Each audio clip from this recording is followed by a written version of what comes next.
ప్రభు అయిన యేసుక్రీస్తు నామంలో మీకు సమాధానం కలుగునుగాక. షలోం. అనేక సార్లు ఈ ప్రపంచంలో అనేక మందిని మనం నమ్ముతూ ఉంటాం.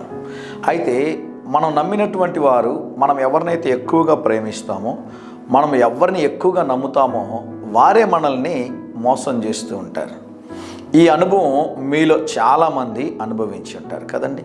మనిషిని నమ్మినప్పుడు మనిషి మన జీవితంలో అనేక సార్లు ఆ నమ్మకాన్ని కోల్పోయేటట్లు చేస్తాడు. ఎవరిని నమ్మాలో కొన్నిసార్లు మనకు అర్థం కాని పరిస్థితి.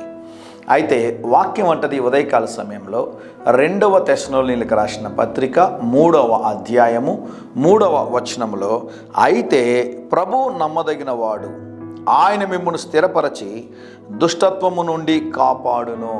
ఈ ప్రపంచంలో నమ్మదగిన వారు ఎవరైనా ఉన్నారు అంటే యేసయ్య మాత్రమే.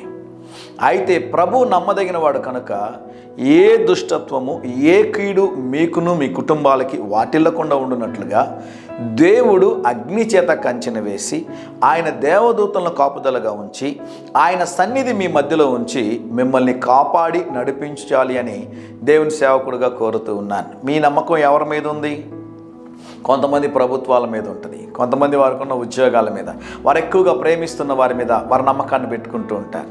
అయితే ఎప్పుడైతే వీరి నమ్మకాన్ని వారు వమ్ము చేస్తారో కృంగిపోతూ ఉంటారు, డిప్రెషన్కి లోన్ అవుతూ ఉంటారు, ఆందోళన చెందుతూ ఉంటారు. మనిషి ఏదో ఒక సమయంలో తను ఇచ్చినటువంటి మాటని నెరవేర్చేటటువంటి వాడు కాదు, మనుషులు నమ్మదగినటువంటి వారు కాదు. అయితే నమ్మదగిన దేవుడు ఉన్నాడు, ఆయన పేరే ప్రభువైన యేసుక్రీస్తు.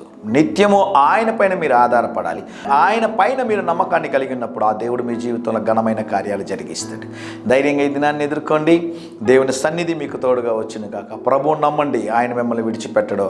ఆయన మీ నమ్మకాన్ని అన్నడు వమ్ము చేయడు. ప్రియ పరలోకపు తండ్రి, ఈ దినం మా ప్రియులు తలపెట్టే కార్యమంతటిలో జయమును అనుగ్రహించమని యేసు నామములో ప్రార్థిస్తున్నాము తండ్రి. ఆమేన్, ఆమేన్.